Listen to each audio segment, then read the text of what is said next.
આજે આપણે દશેરા માટે ફરસાણની દુકાન જેવા ફાફડા અને કઢી કેવી રીતે બનાવવા તે જોઈશું.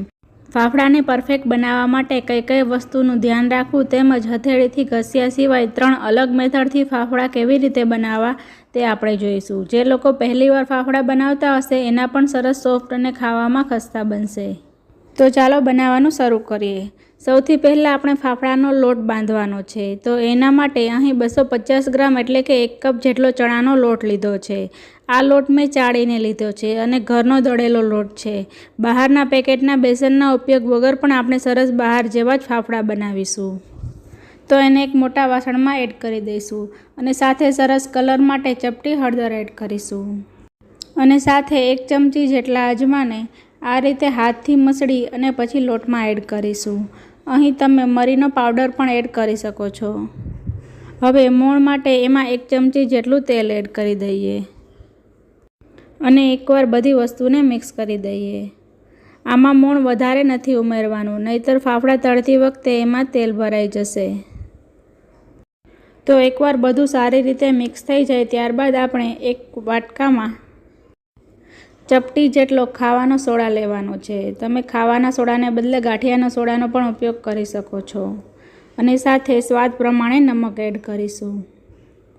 હવે 2 થી 3 ચમચી જેટલું પાણી એડ કરી દઈશું.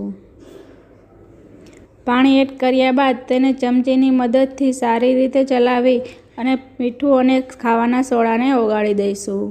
જે સોડા અને નમક આપણે ઉપયોગમાં લઈ છીએ એને પાણીની સાથે આ રીતે ઓગાળીને પછી લોટ બાંધીશું તો એનું રિઝલ્ટ ખૂબ જ સરસ મળે છે. સોડા બધા લોટમાં એક સરખો ભળી જાય છે. તો આ મિક્સરને હવે લોટમાં એડ કરી દઈએ અને હવે હાથની મદદથી બધી જ વસ્તુને એકવાર સારી રીતે મિક્સ કરી દઈએ. એકવાર સોડા અને મીઠું મિક્સ કર્યા બાદ આપણે ફાફડાનો લોટ બાંધવાનો છે. તો એના માટે થોડું થોડું પાણી એડ કરતા જઈ અને ફાફડાનો મીડિયમ સોફ્ટ એવો લોટ બાંધવાનો છે. આપણે રોટલીનો જે લોટ બાંધી છીએ એના કરતાં થોડો કઠણ અને પરાઠા કરતાં થોડો સોફ્ટ એવો લોટ બાંધવાનો છે. જો તમે પહેલેથી જ સોફ્ટ લોટ બાંધશો તો તમને પાછળથી મસળવામાં નહીં ફાવે, માટે લોટ થોડો કઠણ રાખીશું. તો અહીં તમે જોઈ શકો છો કે મેં થોડો કઠણ એવો લોટ બાંધી દીધો છે. હવે આ લોટને અડધી કલાક માટે આપણે રેસ્ટ આપવાનો છે. રેસ્ટ આપવો ખૂબ જ જરૂરી છે. તો હવે એને ઢાંકીને સાઈડમાં રાખી દઈશું. લોટ આપણો રેસ્ટ કરે છે ત્યાં સુધીમાં આપણે ફાફડા સાથે ખવાતી કઢી એટલે કે બેસનની ચટણી તૈયાર કરી લઈએ. તો એના માટે એક તપેલીમાં મેં 1.5 ગ્લાસ જેટલું પાણી લીધું છે. હવે એમાં 1.5 ગ્લાસ પાણીની સામે 1.5 ચમચી જેટલો ચણાનો લોટ એડ કરીશું અને તમે આને વિસ્કરની મદદથી કે પછી બ્લેન્ડરની મદદથી પણ સરસ મિક્સ કરી શકો છો. તો આપણે એને બ્લેન્ડરની મદદથી લોટને પાણીમાં સરસ ઓગાળી દઈએ એટલે એક પણ લમ્સ ના રહે. તો એકવાર લોટ અને પાણી સરસ મિક્સ થઈ જાય ત્યારબાદ એમાં આપણે 1 ચમચી જેટલો ગોળ એડ અને એને પાણીમાં ચલાવીને ઓગાળી લઈશું. જો તમે ખાંડ ખાતા હોય તો આમાં 3 ચમચી જેટલી ખાંડ એડ કરવી. હવે કઢીના વઘાર માટે એક પેનમાં 1 ચમચી જેટલું તેલ ગરમ કરવા મૂકીશું. તેલ ગરમ થાય એટલે એમાં અડધી ચમચી જેટલી રાઈ એડ કરીશું. રાઈ તતડે એટલે એમાં અડધી ચમચી જેટલું આખું જીરું એડ કરીશું અને સાથે અડધી ચમચી જેટલી વરિયાળી એડ કરીશું. વરિયાળીનો ટેસ્ટ આમાં સરસ આવે છે. હવે એમાં એક તીખું લીલું મરચું અને ખમણેલું આદું એડ કરીશું. સાથે જ ચપટી હિંગ એડ કરી દઈશું અને તેલમાં થોડીક સેકન્ડ માટે આ બધી વસ્તુને સાંતળી લઈશું. આ પાણીની કઢીમાં આપણે લસણ એડ નથી કરતા. હવે એમાં મીઠા લીમડાના પાન એડ કરી દઈશું.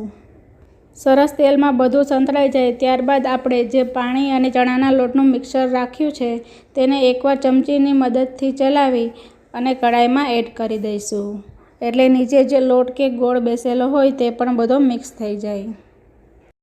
હવે ગેસની ફ્લેમ સ્લોમાંથી મીડિયમ કરી દઈશું. ફાફડા સાથે ખવાતી કઢી થોડી પીળા કલરની હોય છે તો એના માટે અડધી ચમચી જેટલી હળદર એડ કરીશું. સાથે અડધી ચમચી જેટલું લાલ મરચું પાવડર એડ કરીશું અને 1 ચમચી જેટલું ધાણા જીરું પાવડર એડ કરીશું અને ફરીથી બધી વસ્તુને મિક્સ કરી દઈશું અને સાથે 1 ચમચી અથવા સ્વાદ પ્રમાણે નમક એડ કરી દઈશું. હવે આ કઢીને સ્લો ટુ મીડિયમ ગેસની ફ્લેમ પર 4 થી 5 મિનિટ માટે ઉકળવા દેવાની છે. તો લગભગ 5 મિનિટ પછી તમે જોઈ શકો છો કે આપણી કઢી સરસ જાડી થઈ ગઈ છે અને કલર પણ સરસ યલો આવી ગયો છે, સરસ પાકી ગઈ છે. તો હવે ગેસની ફ્લેમ એકદમ સ્લો કરી દઈશું. હવે આપણે એમાં અગાઉથી ગોળ એડ કર્યો જ હતો, તો એના ટેસ્ટને બેલેન્સ કરવા માટે અડધા લીંબુનો રસ એડ કરીશું અને ફરીથી એકવાર મિક્સ કરી લઈશું. તો ફાફડા સાથે ખાવાથી આપણી ખાટી મીઠી અને તીખી બેસનની ચટણી તૈયાર છે. તો હવે આપણે લોટ ચેક કરી લઈએ. એને લગભગ અડધો કલાક જેવું થઈ ગયું છે.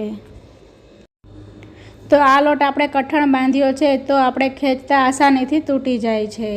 હવે આ લોટને આપણે મસળવાનો છે, મસળી અને સરસ ચીકણો કરવાનો છે. મસળવા માટે તમે એને ડાયરેક્ટ કિચન પ્લેટફોર્મ પર કે કોઈ મોટા વાસણમાં કે પછી આ રીતે ચોપિંગ બોર્ડ પર મસળી શકો છો. તો સૌથી પહેલાં ચોપિંગ બોર્ડ પર તેલ લગાવી દઈશું. હવે એક હાથે ચોપિંગ બોર્ડને પકડી અને બીજા હાથે સરસ મસળી લઈશું. ફાફડાનો લોટ તમે એકદમ સરસ બાંધશો અને બાંધ્યા પછી આ રીતે સરસ મસળશો તો તમારા ફાફડા એકદમ સરસ ક્રિસ્પી અને ખાવામાં સોફ્ટ બનશે. એટલે લોટને સરસ રીતે મસળવો ખૂબ જ જરૂરી છે. તમે જેમ જેમ લોટને મસળતા જશો એમ એનો કલર પણ આછો થતો જશે અને એનો ટેક્સચર પરથી પણ તમને ખ્યાલ આવી જશે કે લોટ સરસ મસળાઈ ગયો છે. આપણો આ લોટ હવે હાથમાં બિલકુલ નથી ચોટતો, તો ફરીથી એને ચેક કરી લઈએ. તો પહેલાંની કમ્પેરમાં અત્યારે લોટ સરસ સ્મૂથ થઈ ગયો છે અને ખેંચીએ છીએ તો સરસ ખેંચાઈ જાય છે. લોટ બાંધીને આપણે એને ખેંચતા હતા તો તે ડાયરેક્ટ છૂટો પડી જતો હતો. લોટને મસળતી વખતે મેં સાઈડમાં તેલ ગરમ કરવા રાખી દીધું હતું. હવે આ લોટને મસળવા માટે આપણે જે તેલ ગરમ થવા મૂક્યું છે એમાં આ રીતે ડીપ કરવાનો છે અને પછી ફરીથી એ રીતે તેને મસળી લેવાનું છે. આ પ્રોસેસ ખૂબ જ ઇમ્પોર્ટન્ટ છે. તમે જોયું હોય તો ફરસાણની દુકાને કંદોઈ લોકો આ રીતે ગરમ તેલમાં ડીપ કરી અને મસળતા હોય છે. આ પ્રોસેસ તમારે 2 થી 3 વાર કરવાની છે. તેલમાં ડીપ કરી અને ત્યારબાદ ફરીથી મસળવાનું છે. તો હવે આપણો ફાફડા બનાવવા માટેનો પરફેક્ટ લોટ રેડી થઈ ગયો છે. તો હવે એને આ રીતે લાંબો કરી અને એમાંથી નાના નાના લુવા કરી લઈશું. અહીં આપણે રોટલી જેવા ગોળ લુવા નથી બનાવવાના, પણ હાથની મદદથી આ રીતે લંબગોળ બનાવવાના છે. તો આ બધા જ લોટમાંથી પહેલાં આપણે આવા લુવા બનાવી લઈશું. તો હવે હથેળીની મદદથી ઘસ્યા વગર ફાફડા બનાવવા માટે સૌપ્રથમ આપણે અહીં પાપડ બનાવવા માટેના જે પ્લાસ્ટિક આવે છે તે લઈ લઈશું અને તેને તેલથી બંને પાપડના પ્લાસ્ટિકને ગ્રીસ કરી દઈશું. એટલે આપણો ફાફડો એમાં ચોટે નહીં અને સારી રીતે ઉકળી જાય. તો બંને પ્લાસ્ટિક બંને બાજુથી તેલથી ગ્રીસ થઈ જાય ત્યારબાદ આપણે એક લુવો લેવાનો છે અને એને સાવ નીચે મૂકવાનો છે. આ રીતે નીચેની તરફ લુવો મૂકશું એટલે આપણે ઉપર લાંબો ફાફડો વણી શકશું. એની ઉપર હવે બીજું પ્લાસ્ટિક રાખી દઈશું અને આવું એકદમ જાડું ભાખરીનું વેલણ આવે છે તેને લઈ એક સાઈડથી આ રીતે પ્રેસ કરતા જઈ અને લાંબો ફાફડો વણી લેવાનો છે. અહીં આપણે રોટલી જેમ વણતા હોય અને બંને બાજુ વેલણ ફેરવતા હોય એ રીતે નથી ફેરવવાનું. ફક્ત નીચેથી ઉપરની સાઈડ જ વેલણ લઈ જવાનું છે અને બને એટલો પાતળો ફાફડો વણવાનો છે. તો ઉપરની પ્લાસ્ટિક દૂર કરી અને એમાંથી આપણે ફાફડાને અલગ કરી લઈશું. તો તમે જોઈ શકો છો કે તેલ લગાડ્યું છે તો આસાનીથી અલગ થઈ જાય છે. તો આ હતી આપણી ફાફડા બનાવવાની પહેલી મેથડ. હવે બીજી મેથડ જોઈ લઈએ. તો આ મેથડમાં પણ આપણે પ્લાસ્ટિકનો જ ઉપયોગ કરીશું. તો પહેલાં મેથડની જેમ લુવાને આપણે નીચેની સાઈડ રાખી અને આવો લીસો વાટકો લઈ અને જેમ વેલણ આપણે ફેરવતા હતા એ જ રીતે વાટકાને ઉપર તરફ લઈ જવાનો છે. જો ફાફડો થોડો જાડો લાગે તો ફરીથી એકવાર વાટકો એમાં ફેરવી દેવાનો એટલે સરસ આપણો ફાફડો તૈયાર થઈ જાય. હવે ફરીથી ફાફડાને પ્લાસ્ટિકથી અલગ કરી લઈશું. તો આ રીત પણ એકદમ ઇઝી છે. જે લોકોને હાથથી ફાફડા ઘસતા ના ફાવતું હોય તે લોકો આ રીતે બનાવી શકે છે. હવે ત્રીજી મેથડ તમને લાસ્ટમાં કહીશ. પહેલાં જે આપણે ફાફડા બનાવ્યા છે એને તળવાના છે. ફાફડાને તળવા માટેનું તેલ મીડિયમ ગરમ હોય ત્યારે જ એને એડ કરવાના છે. તો આ રીતે હું લોટ તેલમાં નાખું છું તો થોડી વાર રહીને ઉપર આવે છે. મતલબ ફાફડા તળવા માટે આપણું તેલનું ટેમ્પરેચર પરફેક્ટ છે. તો હવે બંને હાથેથી પકડી આ રીતે તેલમાં આપણે ફાફડા મૂકી દઈશું અને ફાફડા મૂકતી વખતે ગેસની ફ્લેમ એકદમ સ્લો રાખીશું. તો ફાફડાને પરફેક્ટ બનાવવા માટે જે રીતે લોટને પરફેક્ટ બાંધવો અને મસળવો જરૂરી છે, એ રીતે એનું તેલનું ટેમ્પરેચર પણ જરૂરી છે. તેલ મીડિયમ ગરમ હોય ત્યારે જ ફાફડા એમાં એડ કરવાના અને કઢાઈ જે પ્રમાણેની સાઇઝ હોય એ પ્રમાણે જ તમારે એમાં ફાફડા એડ કરવાના. જો કઢાઈની સાઇઝ નાની હોય અને ફાફડા લાંબા બનાવો તો એ ફાફડા વળી જશે. હવે રોટલી શેકવાના ચીપિયાની મદદથી આપણે ફાફડાને પલટાવી દઈશું. ફાફડાને એકદમ સારી રીતે ફ્રાય થવા દેવાના છે, પણ એનો કલર ચેન્જ નથી કરવાનો. ફાફડાના એક બેચને ફ્રાય થતાં લગભગ 2 થી 3 મિનિટ જેટલો ટાઈમ લાગશે. તો પલટાવી અને ત્યારબાદ તેલમાંથી ઝારાની મદદથી તેલ નિતારી અને એને બહાર કાઢી લઈશું. તો હવે આપણે સૌથી ઇઝી અને બધાને આવડે એવી ત્રીજી મેથડથી ફાફડા બનાવીશું. તો એના માટે મેં અહીં સેવ મેકર લીધું છે, એટલે કે સેવ ગાંઠિયા કરવાનો જે સંચો આવે છે તે લીધો છે. હવે એમાં ફાફડા માટેની જારી એડ કરી અને ત્યારબાદ લોટ એડ કરી ઉપરથી એને પેક કરી દઈશું. સંચાને મેં અહીં પહેલે જ તેલથી ગ્રીસ કરી લીધો હતો.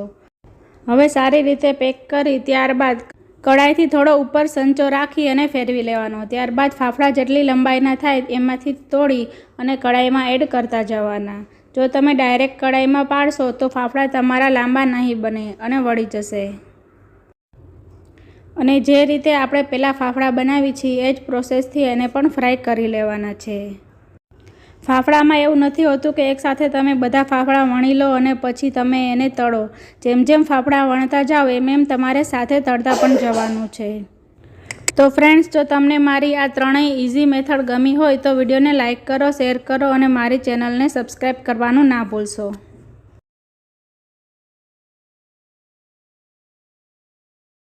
હલો ફ્રેન્ડ્સ, આજે આપણે એક જ બાંધેલા લોટમાંથી ફરસાણવાળાની દુકાને મળતી ક્રિસ્પી અને ફરસી ઝીણી સેવ તેમજ પટ્ટી ગાંઠિયા બનાવીશું, અને એ પણ કોઈપણ જાતના સોડાનો ઉપયોગ કર્યા વગર. માત્ર 10 જ મિનિટમાં બની જતા આ નમકીન બનાવવાનું શરૂ કરીએ. તો આ બંને ફરસાણ બનાવવા માટે આપણે સૌપ્રથમ બંનેનો એક જ લોટ બાંધી લઈશું. તો એના માટે મેં અહીં મોટા વાસણમાં એક આ રીતની ચાળણી રાખીશું. હવે એમાં 2 કપ જેટલા ચણાના લોટને ચાળી લઈશું. હંમેશા નમકીન બનાવતા પહેલાં આપણે લોટને ચાળીને જ ઉપયોગ કરવાનો, જેથી એમાં કોઈ પણ કચરો કે ગાંઠા હોય તો એ નીકળી જાય. તો મેં અહીં બધો લોટ ચાળી લીધો છે. હવે એમાં આપણે સ્વાદ પ્રમાણે નમક એડ કરીશું. સાથે નમકીનના સરસ કલર માટે આપણે ચપટી હળદર એડ કરીશું, અને તમે ચપટી હિંગ પણ એડ કરી શકો છો, પણ મારી હિંગ અહીં જાડી છે માટે હું એડ નથી કરતી. કેમ કે આપણે આ સેવ મશીનમાં પાડવાના છીએ તો ફ્રાય કરતી વખતે મશીનના કાણા બ્લોક થઈ જશે. હવે એમાં મોણ માટે 2 ટેબલસ્પૂન જેટલું આપણે ઓઇલ એડ કરીશું. આ ઓઇલ તમે ગરમ કરીને પણ એડ કરી શકો છો. ઓઇલનું પ્રમાણ વધારે રાખવાથી સેવ સરસ ક્રિસ્પી અને ફરસી બનશે. અને આપણે કોઈ પણ સોડાનો ઉપયોગ નથી કરતા માટે અહીં ઓઇલનું પ્રમાણ થોડું વધુ રાખીશું. હવે ઓઇલને લોટ સાથે સારી રીતે મિક્સ કરી દઈશું.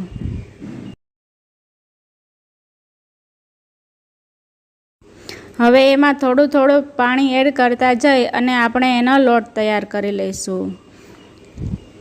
આ લોટ થોડો ઢીલો રાખવાનો છે, કેમ કે આપણે મશીનના એકદમ ઝીણા કાણાવાળી ચકરીનો ઉપયોગ કરવાના છીએ, માટે એમાં આસાનીથી નીકળી જાય એવો લોટ બાંધીશું. ફ્રેન્ડ્સ, બાળકોના લંચ બોક્સ માટે તમે મારી નવી ફરસાણની રેસીપી ના જોઈ હોય તો એની લિંક મેં ડિસ્ક્રિપ્શન બોક્સમાં આપી દીધી છે, તમે ચેક કરી શકો છો. હવે આપણો લોટ બંધાઈ ગયો છે, તો હાથમાં થોડું તેલ લઈ અને આ લોટને થોડો મસળી લઈશું. ચણાનો લોટ થોડો ચીકણો હોય, હાથમાં તેલ લગાડી ત્યારબાદ જ એને મસળવું. લોટ એકદમ સારી રીતે મસળાઈ જાય ત્યારબાદ આ લોટ મશીનમાં આવી શકે એ રીતે આપણે એનો રોલ બનાવી લઈશું. હું અહીં રાઉન્ડ ફેરવવાવાળા મશીનનો ઉપયોગ કરું છું. તમે પ્રેસ કરવાવાળા મશીનનો ઉપયોગ પણ કરી શકો છો. તો સૌથી પહેલાં આપણે મશીનમાં ઝીણા કાણાવાળી ચકડીને ગોઠવી દઈશું. ત્યારબાદ એમાં લોટ એડ કરી દઈશું. મેં મશીનને પહેલેથી જ ગ્રીસ કરીને રાખ્યું હતું. હવે એને પેક કરી દઈશું. આ નમકીનને ફ્રાય કરવા માટે પહેલેથી જ મેં મીડિયમ ગેસની ફ્લેમ પર જાડા તળિયાવાળી કઢાઈમાં તેલ ગરમ કરવા રાખી દીધું હતું. હવે એમાં થોડો લોટ એડ કરી અને આપણે તેલ કેટલું ગરમ થયું છે એ ચેક કરી લઈશું. તો હવે એમાં મશીનની મદદથી ફેરવતા જઈ અને આપણે ઝીણી સેવ પાડી લઈશું. અહીં તમારે એક વાતનું ખાસ ધ્યાન રાખવાનું છે કે સેવને હંમેશા મીડિયમ ટુ હાઈ ફ્લેમ પર જ એને ફ્રાય કરવાની છે. અને સેવને ફ્રાય થતાં જરા પણ વાર નથી લાગતી. તમે સેવ આ રીતે પાડશો એટલે એમાં ઉપર બબલ્સ આવી જશે અને 3 થી 4 સેકન્ડમાં જે બબલ્સ ગાયબ થઈ જશે એટલે તમે એ સેવને ફેરવી શકો છો. અને ફરીથી 2 થી 3 સેકન્ડ સુધી ફ્રાય કરી અને તેને ઓઇલ નિતારી અને સેવને બહાર કાઢી લઈશું. અને આ જ પ્રોસેસથી મશીનમાં રહેલા લોટથી બધી બેચ તૈયાર કરી લઈશું. સેવ તૈયાર થતાં માત્ર 5 જ મિનિટનો સમય લાગશે. ફ્રેન્ડ્સ, તમે આ જ બાંધેલા લોટમાંથી જે જાડી સેવ આવે છે તે પણ તૈયાર કરી શકો છો. એની ચકરી આ સેવની ચકરી કરતાં થોડી જાડા કાણાવાળી હોય છે. અને આ જ લોટમાંથી તમે સ્ટારવાળા ગાંઠિયા પણ પાડી શકો છો. જો તમારે આ નમકીન મસાલા અને ચટપટું બનાવવું હોય તો તમે એમાં લાલ મરચું પાવડર અને ગરમ મસાલો એડ કરી શકો છો. જો તમે મારી ચેનલને હજુ સુધી સબસ્ક્રાઈબ નથી કરી તો નીચે આપેલા રેડ કલરના સબસ્ક્રાઈબ બટન પર ક્લિક કરો અને સાથે બાજુમાં આપેલા બેલ આઇકોનમાં ઓલ નોટિફિકેશન પર ક્લિક કરો જેથી તમને મારા દરેક નવા વિડીયોની નોટિફિકેશન સૌથી પહેલાં મળી જાય. અને હવે આ જ રીતે આપણે પટ્ટી ગાંઠિયા પણ તેલમાં ફ્રાય કરી લઈશું. આ પટ્ટી ગાંઠિયાને સેવ કરતાં થોડો ફ્રાય થવામાં વધારે સમય લાગશે. તે પણ 10 થી 15 સેકન્ડમાં રેડી થઈ જશે. તો એકવાર એક સાઈડથી ફ્રાય થઈ જાય ત્યારબાદ આપણે એને પલટાવી લઈશું અને બીજી બાજુથી 10 થી 15 સેકન્ડ માટે એને ફ્રાય કરી લઈશું. આ નમકીન તમે એક વખત બનાવી અને 15 દિવસ સુધી એરટાઇટ કન્ટેનરમાં સ્ટોર કરીને રાખી શકો છો. સવારના નાસ્તામાં ચા સાથે કે પછી ગ્રીન ચટણી સાથે સર્વ કરી શકો છો. ફ્રેન્ડ્સ, તમને મારી આ એક જ લોટમાંથી બનાવેલા 2 અલગ નમકીનની રેસીપી ગમી હોય તો વિડીયોને લાઇક કરો, શેર કરો અને મારી ચેનલને સબસ્ક્રાઈબ કરો. મળીએ એક નવી રેસીપી સાથે. ત્યાં સુધી ઇટ હેલ્ધી, કુક હેલ્ધી.